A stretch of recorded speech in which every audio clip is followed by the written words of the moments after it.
Hello, welcome to my podcast. Today, my guest is Faraz Pervez, and today we are going to focus on Pakistan's Christians' blasphemy laws and a particular incident that happened with blasphemy within Pakistan. Faraz has already been on my podcast before. We did an introductory interview. So if you want to check that out, that was just a general introduction, the history of Pakistan, a little bit about more about Faraz and some general cases. Like we skimmed over multiple blasphemy cases. But today we are just going to go ahead and hone in on one blasphemy case and then talk specifically about blasphemy laws and Christians in Pakistan. So Faraz, I'm going to go ahead and give you the floor. You can take it from here. Thank you so much, Cassandra, for this wonderful opportunity once again. And thank you so much, all your audience, those whom are showing their love and support for your podcast. So, once again, I would like to start that on 17th of January 1997, seven Muslims policemen raided the house of a Christian man, Baba Raji of Shantinagar. His name was Baba Raji, and he was the resident of Shantinagar. And according to the police officer, they came to know that a very house, some people were allegedly involved in gambling and the sale of liquor. But when they did conducted a raid, nothing was found there.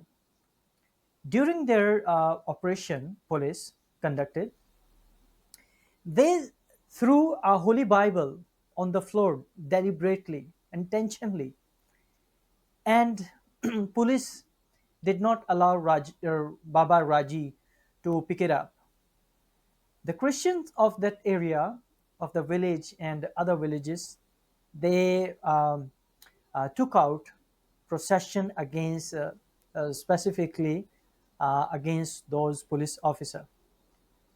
The deputy superintendent police, his name was Gumman.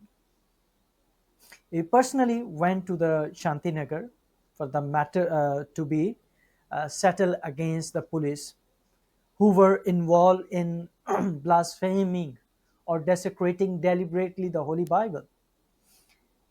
The Christian knew that the uh, the Christian already filed the case with the police station, and the case was in the court, and they could do nothing because they were helpless because court already started the case hearing. So at that time, the deputy superintendent police threatened the Christian that if they refuse to accepted his request to withdraw the case, they would face the dire consequences of refusing him. So on 5th February 1997, according to the Muslims, this claim was by the Muslim allegedly that a Quran was found torn in a mosque situated about uh, 1 kilometer from Christian locality or Christian area, Christian neighborhood from Shantinagar.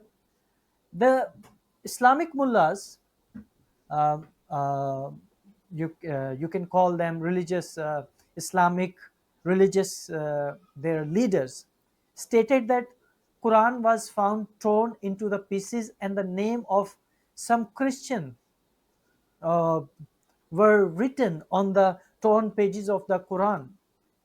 And the same time, the radical mullahs started announcing the news and spreading the fake news about the Quran, and uh, you know been instigating that the radical Muslim extremists. They said that the Christian must be punished for doing this against Quran, defiling Quran, or blaspheming the Quran. When uh, Shantinagar Christians heard this, they informed the local police authorities, and they tried to raise this very serious issue with the Christian clergy, Catholic clergy in there, and Salvation Army. But we Christians are bound, we are limited in our resources and everything. But on uh, 6th of February 1997, about 9 a.m. in the morning, if I'm not wrong, 30,000 to 45,000 radical extremist Muslim attacked the Shanti Nagar, a land of peace located 10 kilometer southeast of the Khanewal city, Punjab, Pakistan. Muslim attackers were equipped with various type of weapons in the presence of three to about 400 policemen. So Shantinagar is a Christian village of 15,000 to 20,000 people at that time, and there's some Muslim also living there, along with the many churches and mosques were also located there. Before the attack by the Muslim mob, the Christians of Shantinagar asked the police to stop the a massive crowd of radicals which had gathered outside the village. Police at that time, police told all the Christians that this procession will pass peacefully through this Christian village, so you no need to be worried about anything. Christians were very relaxed that police is um, assuring them the security and the safety. Nothing, will went wrong against them. When these extremist crowd came near the village, police, sorry, did not take any action, and even asked the Christian to vacate their houses and run away and hide themselves in inside their houses. The police asked the Christian not to come outside their houses, just stay inside. They want to make sure that when the attackers are coming, they when they throw something, acid or chemical, to burn them alive in their houses. When the Muslim extremists entered the village, they were with rifles, guns, pistol, and daggers, the big knives, stick, and especially that time, handmade bombs and the other flammable chemicals. First, when they enter, they disconnected the electricity and destroyed the main transformer of the very village, and the telephone connection of a wire telephone connection of the public call office was also disconnected by the uh, procession. While destroying the village, they destroy uh, hand pumps, hand pump, the water, uh, and other electrical pumps, and also deep well pumps over there in that village. About 100% of the village was destroyed. The Muslim attacker took away all the precious things with them when they attacked: gold, ornaments, televisions, VCR, the video gadget at that time, refrigerators, clothes, uh, costly bedding, etc. So whatever they wanted, They, pick up them with them, but the rest, were collected in the rooms or in the courtyard of and put them on a fire. The Muslims even used bombs because the bombshell were found in the ashes of the houses, and the white chemical to burn the houses. They put uh, tractors, agriculture tractors, motorcycles, cars on fire. They also burned down, stole many animals, sheep, cows, dogs, horses. They even they burned the churches, schools, free medical dispensaries, Christian dispensaries, and the thousands of the Holy Bible. Uh, the Christian victim saved their lives by hiding themselves, by keeping out of their houses away. When the district administrator called the army military, the local police Hmm. officers mislead them. So the uh, army went in the wrong direction. Instead of going right, they, direction, thus wasting their precious time to save their lives and save their properties. The police then delaying giving charge to the army to provide more time to the attacker to destroy more houses or to steal or stole everything from there, the precious valuable goods. From outside of the village, the army saw the smoke, rise coming through the houses. But the police told the army through the wireless that this smoke was from the burning of the tires. That protester, they Hmm. were burning all the tires and to record their protest. Realizing the seriousness of the incident, the army rushed into the village. Uh, the smoke lead them to reach there and into the village without proper permission of the police. Hmm. When 15 only, you just imagine 35, 30 to 45,000 radical Islamists and only 15 army men enter the village. The then attacker started running away. The army captured some of them and handed them over to the police. But later on, the interesting thing, the police released them without taking any legal or serious action against them. According Hmm. to the Christians, the police and the local administration of Khanewal were directly involved in this incident, as the evidence are very solid, and as I spoke to number of the people of the village, they Hmm. explained me. I was talking to them recently, and they shared their experience, what happened to them on that day.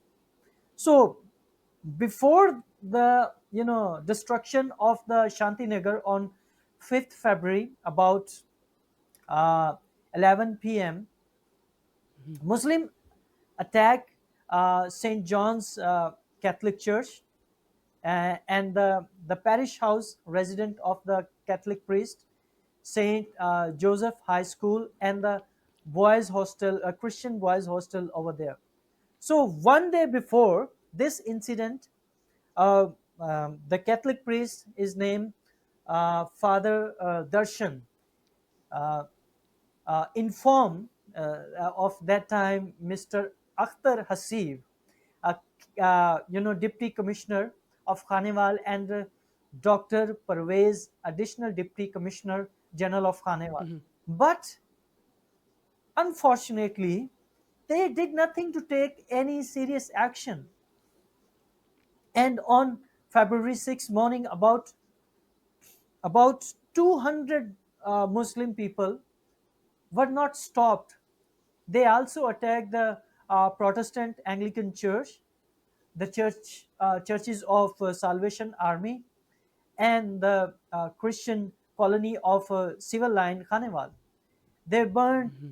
shops and the houses, and also beaten brutally Christian of that area. So after these incident in many other villages, Muslim people, radical Muslims, attacked Christians, and Christian Muslim tension at that time was at its peak. So through the intervention of the army on move, the situation was, brought under control. So this was, uh, sorry, this was the incident that happened in 1997, and this was Hmm. the deadliest attack on Christian in 1997. But the Hmm. scars are very deep. Right. So if I understand it, just to kind of summarize what you're talking about, there was a blasphemy case that happened with a Christian who lived in this region. And then 40, you said, I think you said 45,000 radical Islamists ended up coming. And did they massacre the people? Did they burn their houses? Did they just do all of it? Like, and also how many people ended up perishing from that event? They they brutally torched the neighbor's village. They burned out almost our 800 houses, almost 800 houses, Wow. and 15 to 20,000 people were living there. They were displaced. Their all belongings burned into ashes. And that was very brutal attack. So it was um, killing of people, but then also just damage of property across as well. Like people were actually also able to escape, but there were also people that were massacred. Is that People what you were saying? people were hiding. They were finding the safe places, safe sanctuary to save their lives. Yeah, wow. So what happened after that? Was there any justice for the Christians there, or was there any resolution to it? What happened after that happened? Nothing happened. Nothing. Even as almost 28 years, the Hmm. we Christians are in the same fear and the trauma. I want to give you some examples after Shanti Nagar. I want Hmm. to share with you the uh, different real world example of that, how Pakistani Christians have been accused of blasphemy after this, Hmm. and often under the false, pretense personal vendettas or systematic discrimination that we face there. Hmm. I would like to share, if you are aware of Asia Bibi, she was a Catholic Christian, if you know about her. Hmm.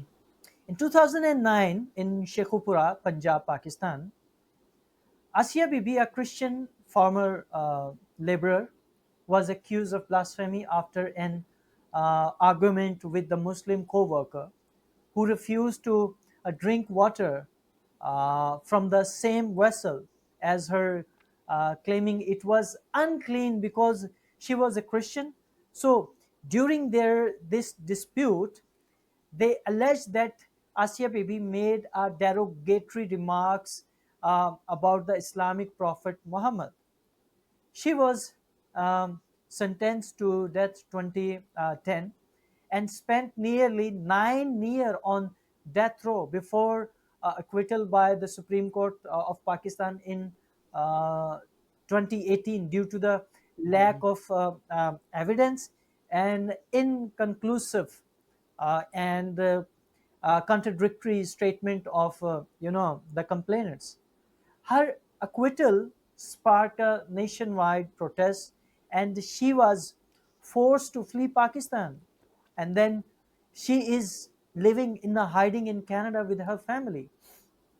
I want to give you one more example. Uh, uh, Nabil Masih, 2016, in Kasur, Punjab, Pakistan. A very young boy, a 16-year-old Christian boy, Nabil Masih, was accused of liking and sharing a Facebook post deemed blasphemous by the Muslims in his village. He was arrested under Section 295A Pakistan Penal Code and uh, Section 295C of Pakistan Penal Code, and mandatory penalty is the death. Despite his age and lack of intent, Nabil was denied bail multi times and remained in prison for over uh, 4 years before acquitted in 2021. I want to give you one more example. Shagufta Kausar and Shafkat Emmanuel. 2013, in Gojra, Punjab, Pakistan, a poor Christian couple was accused of sending uh, a blasphemous text message in English, despite being they both are illiterate and unable to read or write the English. And the SIM card was registered uh, in Shagufta's name. And this case was likely fabricated over the personal dispute. Both were sentenced to death and imprisoned for 8 years. They were finally acquitted in 2021 after international human rights pressures and people talk about this internationally. And then one more Christian person, I forgot his name. He was a Christian sanitary worker, 2020, Sargoda, Punjab, Pakistan. A Christian sanitation worker accidentally he entered in the mosque with the while performing the his cleaning duties in the city. He was accused of disrespecting the sanctity of the mosque and the allegedly disrespecting the Islamic values, which led to false blasphemy charges. He was brutally beaten by the Muslim mob before police intervention. He was ab- about to give his life. Though the formal charges were dropped against him, he and his family had to flee the area due to the fear of brutal violence and brutality against him. And Right. another guy, Salim is Masih, 2020, in the city of Kasur, Punjab. Though not a formally charged under blasphemy laws, under blasphemy section, Salim Masih, a young Christian man, was brutally tortured and killed by Muslim men after he was, found bathing in the tube wall, uh, supposedly reserved for the Muslims. His killers justified that attack by claiming he polluted their water, echoing the blasphemous um, uh, undertones. The family's call for the justice was ignored by the local authorities even until the today. The cases, all these cases, exemplifies how societal, blasphemy sentiments are weaponized against innocent Christian even without formal legal charges. And Right. all It's Go ahead, Faraz. these cases show how Pakistan's blasphemy law are frequently used to target Christian, often driven by religious hatred. The main factor is the religious hatred against us, revenge or discrimination, uh, causing irreversible damage to our Christian innocent lives. So these are the some example that how we Christians are deliberately, intentionally, or to settle personal score vendettas, we are accused without any evidence. Yeah. Yeah, It's interesting because, well, I think it must be very terrifying for Christians to never know what they do could lead to a blasphemy law. It doesn't sound like there's super clear, like, don't do this one thing or don't do this one thing. Because I remember in the last podcast, you had mentioned how somebody had just lost a game of billiards. We call it pool in yeah. America, but you know, a game of pool, and all of a sudden it's a blasphemy case. So it's interesting. The other thing I think that stands out to me is that, at least in the United States of America, when somebody is accused of something, there is not, there typically is not, because it can happen, but mob violence. Yeah. Like, people can't just take the law into their own hands and then go murder somebody. You have to go, it's a justice system. So you go through the courts, you have to prove with a lot of evidence that the person is guilty.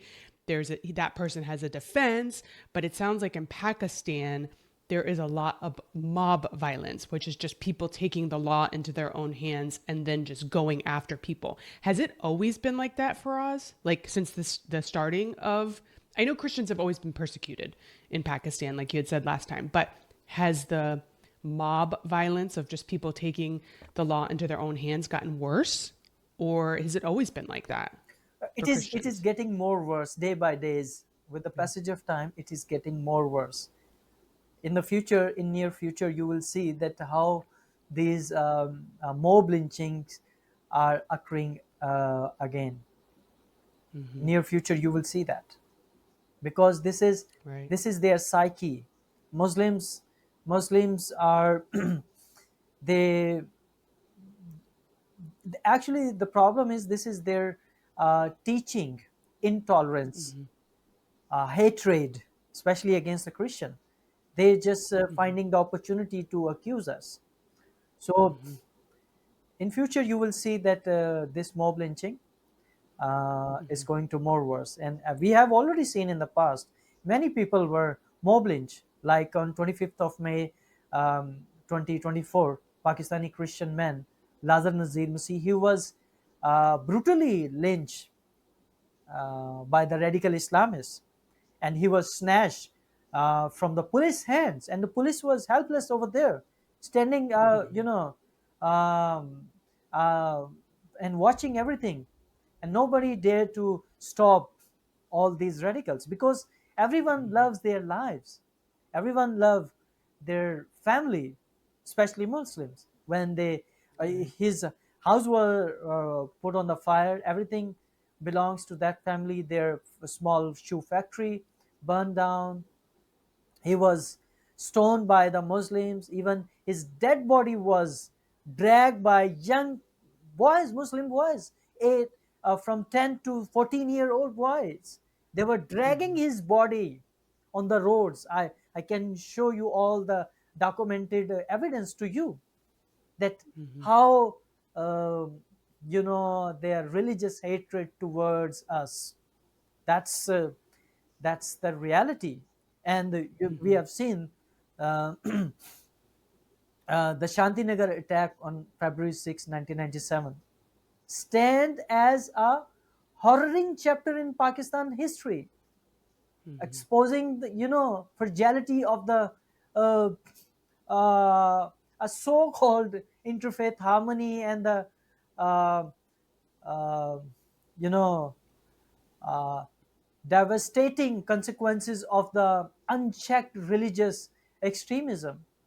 The Right. assault on Shantinagar, prominently a Christian village in Khanawal, was not a isolated incident, but the uh, culmination of the escalating tension sparked by the alleged, uh, you know, desecration of their religious textbook. That was not proven. The Quran was not desecrated by the Christian, and They blame on us that the name of Christians um, were inscribed on the torn pages of the Quran. Christian cannot do this, and we've seen these consequences of the event fueled by inflammatory rhetoric from the radical clerics unleashed the mob of about 45,000 Muslim extremists who razed the village, destroying homes, churches, school, and livelihoods with the ruthless uh, processions. And this attacks scale about more than 600 families displaced, 800 houses burned down, 14 churches demolished, and the damage was estimated at that time was 25 million US dollar, underscores its catastrophic impact on the community. Well, thank you so much, Faraz, for being my guest on this podcast today. Very grateful to you. We will do a follow up as well. And to my audience, if you do have any questions or comments you want to leave, please leave them in the comment section. I hope you have a wonderful morning, day, or night, wherever you are in the world. And God bless you. Bye bye.